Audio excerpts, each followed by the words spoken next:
C'est comme ça qu'il est devenu Papa Doc et président de la République. Papa Doc s'appelle aussi François Duvalier, un personnage contesté. Son portrait n'avait jamais été fait. Nous l'avons réalisé en ajoutant les unes aux autres les facettes qu'il a bien voulu nous montrer. Duvalier a 61 ans. Si ça dépend de lui, il régnera jusqu'à sa mort. C'est ce qu'on appelle un président à vie. Et cela se chante en créole. Parce que, voyez-vous, Haïti, c'est gentil. Président à vie, Duvalier, tout peuple à la mer. Président à vie, nous qui la joie le cœur, c'est pour réaliser. François Papa, chita sous chaise au point, peuple à l'éloigner. N'a pas de problème ça, papa. Mais c'est bon Dieu qui voit au ballon. Président Duvalier, qui êtes-vous?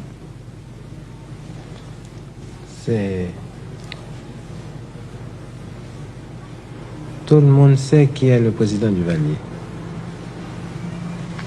Et les dimensions de l'homme ont été projetées au-delà des frontières nationales. Avant d'être président de la République, j'avais déjà marqué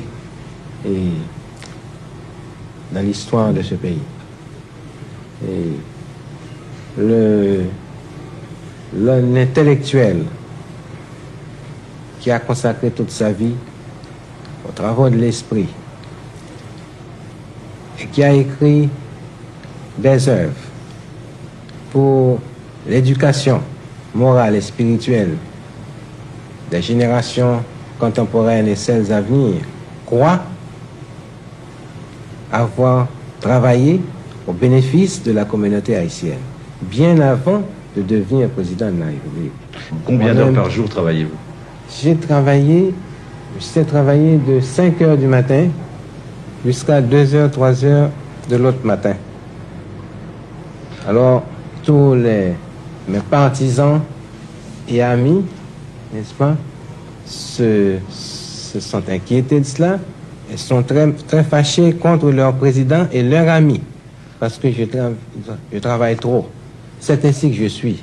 Je suis médecin, habitué à parcourir, à faire 8 heures de cheval par jour, traversant les plus hautes montagnes du pays pour apporter les soins médicaux aux braves paysans. Et ce sont ces braves paysans qui m'ont tenu bon compte et m'ont élu président de la République, puisque je ne pouvais pas être président de la République. Je n'avais pas d'argent, je n'ai dépensé pas un seul centime. Ce sont mes amis qui m'ont apporté de l'argent pendant la grande campagne historique de 1956-1957, la plus mouvementée, la plus dure de toute notre histoire nationale. C'est grâce au concours de ces paysans qui avaient reçu les soins médicaux de leurs médecins que j'ai pu accéder à la première magistrature de l'État le 22 septembre 1957. Il y a aujourd'hui 11 ans. Le président est marié. Il a 4 enfants. Mais il dort au palais, là, sur ce canapé, et parfois tout habillé. C'est un homme seul et secret. Depuis 11 ans que je dirige les affaires de la République, je mange seul à cette table, seul. Tous les jours? Tous les jours, sans la présence d'aucun membre de ma famille, pour pouvoir continuer à réfléchir et à penser sur les affaires de la République.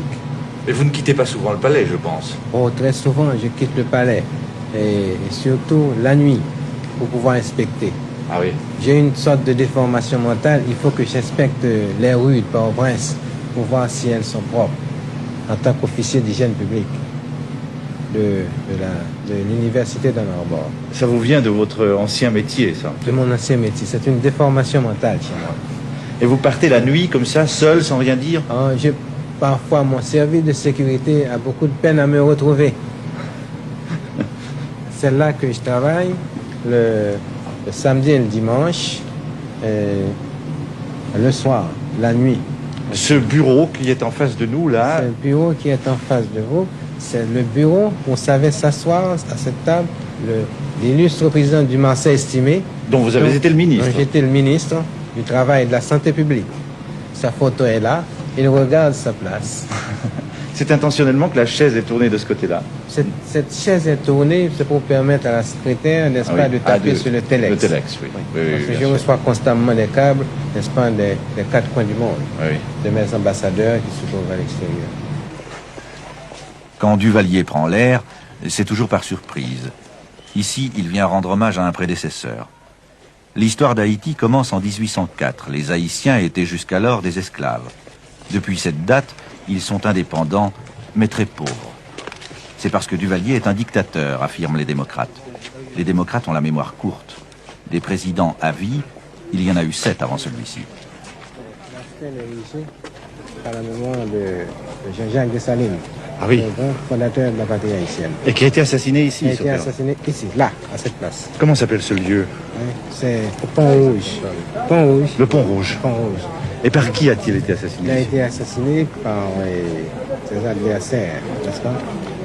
C'est une menace qui a souvent plané sur les présidents. Oui, c'est ça. Le président doit toujours prendre ses responsabilités. Oui. Il doit être un homme dans toute l'acception du terme. Oui, certainement. Si vous avez peur, ne soyez pas chef d'État. Ce qui est arrivé à Dessalines, est-ce que vous avez craint parfois que ça vous arrive à vous-même? Non, puisque vous l'avez vu, le peuple c'est moi et je suis le peuple. Mais alors, un fou peut bien sortir et faire feu sur le président de la République. Effectivement. Oui, parce que c'est le job. C'est le job des fous. C'est le job des fous.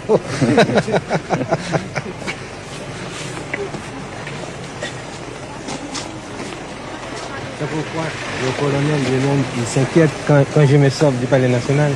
Il s'inquiète.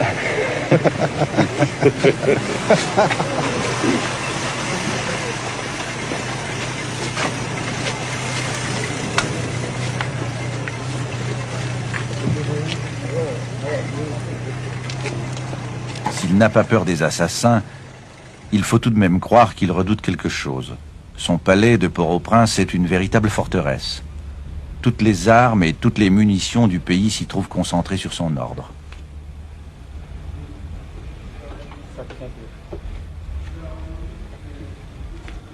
Épicure a dit « On ne peut pas gouverner par la crainte sans craindre soi-même ». Qui sont les ennemis de Duvalier? De quoi a-t-il peur? Il y a contre lui un complot permanent, de l'intérieur comme de l'extérieur. 12 fois déjà, les exilés haïtiens ont lancé des commandos de débarquement pour le renverser.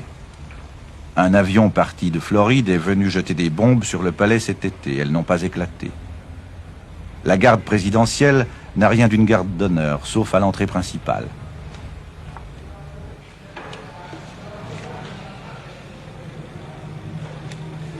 Un énorme tonton macoute veille devant le bureau du président.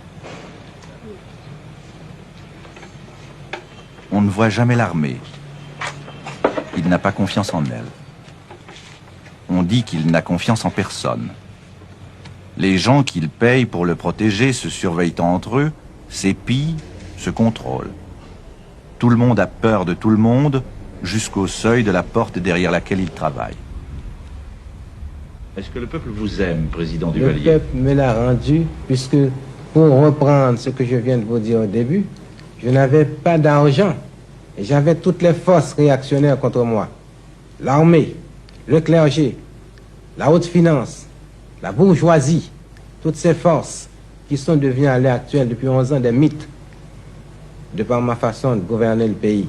Toutes ces forces d'argent, toutes ces forces étaient contre moi. Je suis venu avec mon bulletin de vote, le paysan, le peuple, les 4/5 de la nation, m'ont élu président de la République en face de toutes ces forces.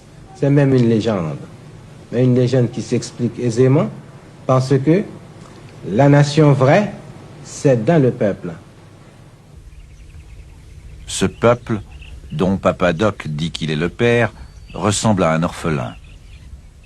Les Haïtiens sont les gens les plus doux de la terre, mais aussi les plus déshérités. Ce qui les fait vivre, c'est le café. Mais peut-on appeler ça vivre? Il n'y a pas d'industrie, presque pas de route. Les gens vont pieds nus. Un Haïtien gagne en moyenne 150 francs par an, quand il les gagne. À tous les stades, c'est le plus bas niveau de l'hémisphère. Duvalier a chassé les Américains pour être plus libre. Il a remis la minorité mulâtre à sa place en supprimant ses anciens privilèges. Ça n'a rien changé.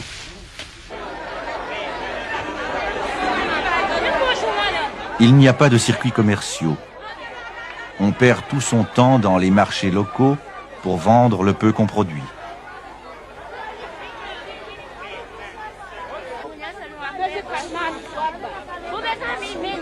Les marchandises qu'on échange sont strictement de subsistance.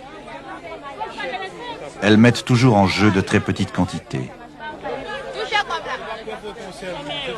Et pendant ce temps, à 1000 années-lumière de là, le doctrinaire Duvalier exprime ses vues sur l'État dont il se dit le rénovateur.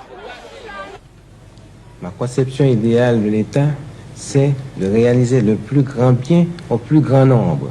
Et pour réaliser le plus grand bien au plus grand nombre, il faut chercher parmi ce plus grand nombre les plus capables. Dans la conception duvaliériste, les plus capables sont ceux que le maître s'est choisis. Ils peuvent attendre des heures avant qu'on les appelle en consultation.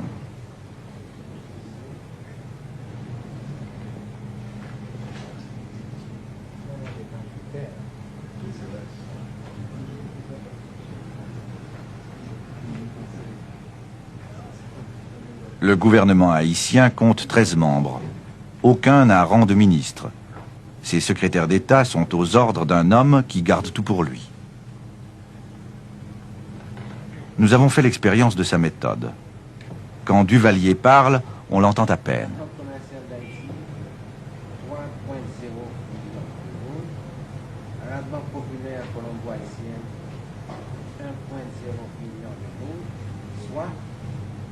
Il faut une concentration exceptionnelle pour arriver à saisir ce qu'il dit. Dans ces conditions, l'échange de vues devient impossible. Et bien heureux l'exécutant qui aura tout compris.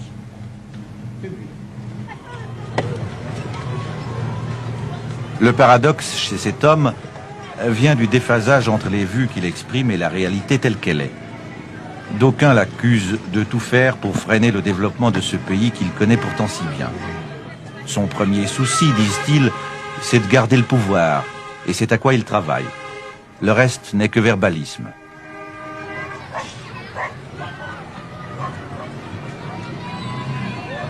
Il y a du vrai dans ce jugement.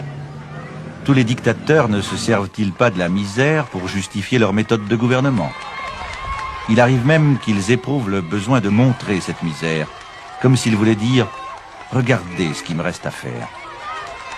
Dans le cas particulier, on pourrait comprendre que les choses n'aillent pas vite. Le budget d'Haïti est inférieur à celui d'un canton suisse. Cela n'empêche pas la grandiloquence. C'est ainsi qu'après les taudis, Duvalier nous conviait à voir ses grandes réalisations. Ce gros building blanc avec un enseigne rouge. Et d'accord, oui, je vois. On appelle ça Centre Saint-François. Ah bon? J'ai construit ça pour les enfants pauvres. C'est sur votre initiative que ça a été fait? Oui, tout ça. Oui. Même cette avenue où vous êtes en ce moment, on l'appelle avenue Martin Luther King. C'est moi qui ai construit ça. J'ai baptisé ça du nom de ce grand leader noir-là, qui est mort assassiné à Memphis le 4 avril dernier. Oui. L'aéroport de la capitale représente la seule réalisation du régime en harmonie avec les temps modernes. Il date de l'année dernière. 3 millions de dollars sans aucune aide extérieure. En bonne logique, il porte la marque du maître. Mais cette médaille a son revers. Maintenant, les forces vives de la nation disposent d'un moyen rapide pour aller exercer leur talent ailleurs. C'est encore un des drames de l'ère duvaliériste que de pousser les meilleurs Haïtiens à quitter le pays. Mais où trouvez-vous l'argent pour faire ces constructions? Ah, c'est pourquoi, n'est-ce pas, on ne comprend pas. Nous sommes en train de nous débrouiller nous-mêmes, seuls, sans aucune aide extérieure américaine. Ni française d'ailleurs. Ni française, n'est-ce pas? Ni française. C'est une énigme. On se demande comment vous faites. Parce qu'il faut administrer. Parce que avant d'être un écrivain, avant d'être un homme politique, je suis d'abord un administrateur. J'ai appris l'administration au contact des Américains parce que j'ai travaillé pendant de nombreuses années avec eux.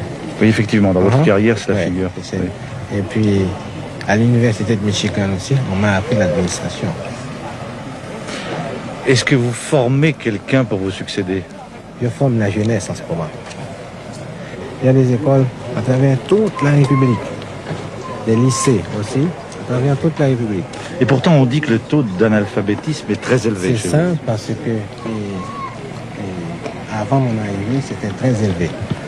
Depuis mon arrivée, et depuis que j'étais ministre du Travail, j'ai élaboré un programme d'alphabétisation des masses. Devenu président de la République, ce programme a été étendu sur toute la République d'Haïti. Quel est le... Ça s'appelle l'Office national d'action communautaire. Oui. Ça s'appelle l'ONEC. Et quel est actuellement le taux d'analphabétisme dans votre J'ai pays? baissé, c'est à 85%. 85% aujourd'hui, il était parti de 90%. Cela se passait il y a plus de 20 ans. Le voici au ministère de l'Éducation nationale pour une séance de signature. Toutes ces entreprises sont marquées du sceau de la lenteur, parce qu'il tient absolument à tout contrôler lui-même.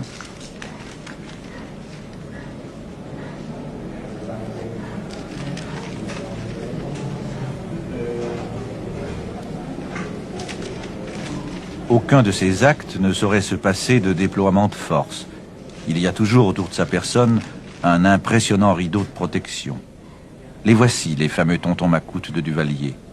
Il s'agit d'une milice populaire qu'il a créée le lendemain de son accession au pouvoir. Elle se substitue à l'armée, à la police. On reconnaît les tontons macoutes à leurs lunettes noires et aux revolvers émergeant des ceintures. Ils sont omniprésents. Leur nom veut dire croque-mitaine en créole. Ce sont des exécuteurs, des dénonciateurs, des tortionnaires. Le fer de lance du régime.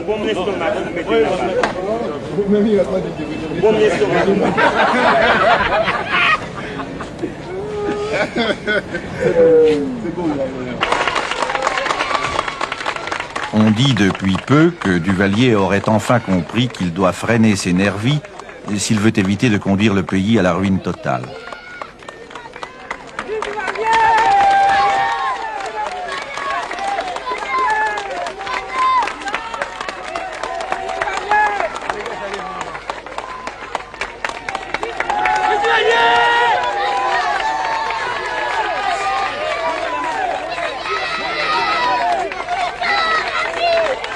Il y a en effet un début d'apaisement en Haïti, et c'est peut-être à quoi le peuple applaudit. Pour Duvalier, cette interprétation est sans doute un grossier mensonge. Selon lui, seule sa doctrine explique que les choses aillent un peu moins mal. Il m'a déclaré sereinement, « Nous voici au terme de la première phase du renouveau national. Dès maintenant, nous inaugurons le grand démarrage économique. Le duvalierisme va transformer chaque Haïtien en un consommateur. » S'il pouvait dire vrai. Mais les chiffres sont là, qui démentent ses prévisions. Au rythme où vont les choses, Haïti ne peut émerger du sous-développement avant longtemps. Duvalier rebute encore trop les investisseurs étrangers. Voici maintenant une nouvelle facette du personnage. Nous sommes sur un chantier qu'il est venu visiter. Aurait-il fait ce geste si notre caméra n'avait pas été là?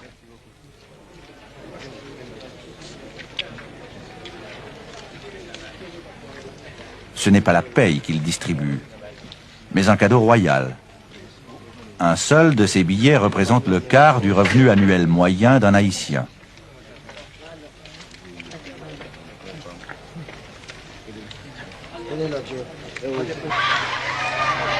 Le reste de la liasse est jeté à la foule.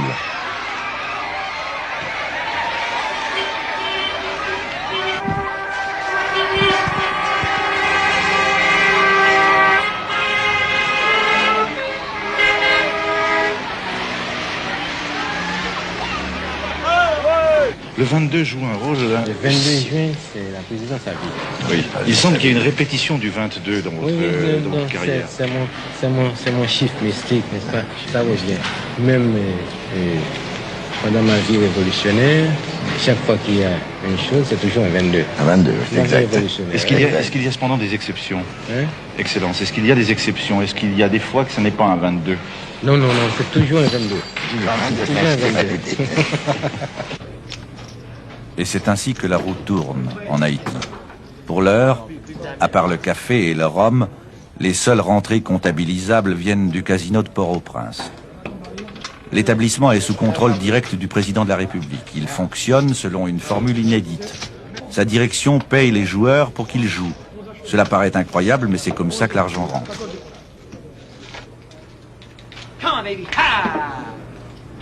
Le casino offre aux joueurs le voyage en avion, 3 jours de vacances au palace, plus $500 en jetons. Tous sont américains. Ils ont des allures de gangsters. Comme les mises sont fortes, elles dépassent toujours les termes du forfait et c'est ce qui fait le bénéfice. Voilà par quoi s'amorce la reprise économique en Haïti. Du coup, Papa Doc est encore plus critiqué à l'étranger. Je pense que on n'a jamais aimé la République d'Haïti. Les critiques formulées contre la République d'Haïti remontent au lendemain même de notre indépendance nationale. Pourquoi? Parce que la question doit être considérée et discutée sous l'angle racial. Parce que nous sommes un peuple noir. Nous sommes le premier peuple noir à conquérir notre indépendance nationale, les armes à la main. Il n'y a pas d'exemple dans le monde de ce genre. Nous avons réalisé une épopée unique. Et la question a pris une ampleur telle parce que ce peuple actuellement est dirigé non point par une doublure, mais par un intellectuel qui connaît les vraies aspirations, les vrais besoins de ce peuple et de cette race. Pour avoir consacré la meilleure portion de son temps à élaborer une doctrine nationale et raciale. Qui est le duvalierisme. Qui est le duvalierisme. C'est-à-dire que le peuple haïtien, l'homme haïtien, doit toujours regarder le soleil en face et non point baisser les chines devant n'importe quel citoyen de l'humanité. Il se croit un homme à part entière, à part totale, pour avoir réalisé une épopée la plus belle, la plus émouvante après la Révolution française.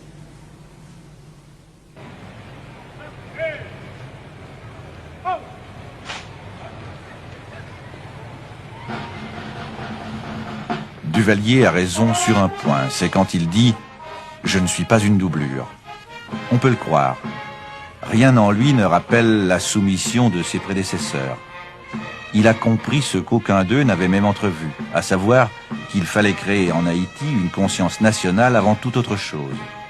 Si Duvalier la fonde sur le nègre, comme il dit, c'est que le nègre représente plus de 90% de la nation et qu'il n'a jamais eu sa chance.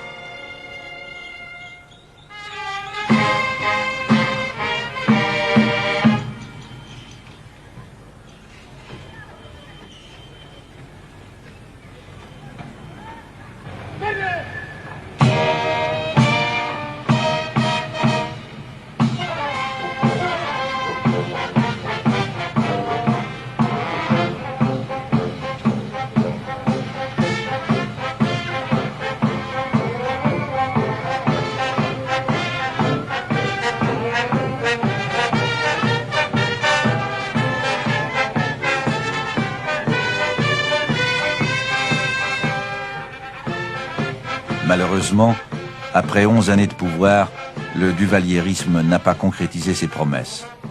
On en reste au stade des mots. Et Duvalier passe non sans raison pour un puissant démagogue. La démocratie, pourtant, n'arrangerait rien. Il faudrait d'abord que les gens sachent lire pour qu'elle fonctionne. En attendant, le président apparaît surtout comme l'ordonnateur d'un spectacle tragicomique.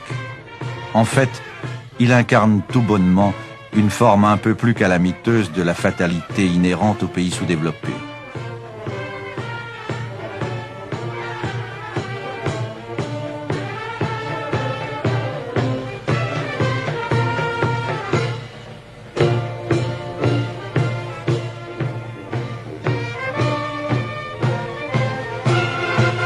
Dans ces malheureux pays, la politique est le seul moyen de la réussite personnelle. Voilà pourquoi les 100 000 opposants condamnés à l'exil par le régime sont tous plus ou moins candidats à la présidence. Et si possible, à vie.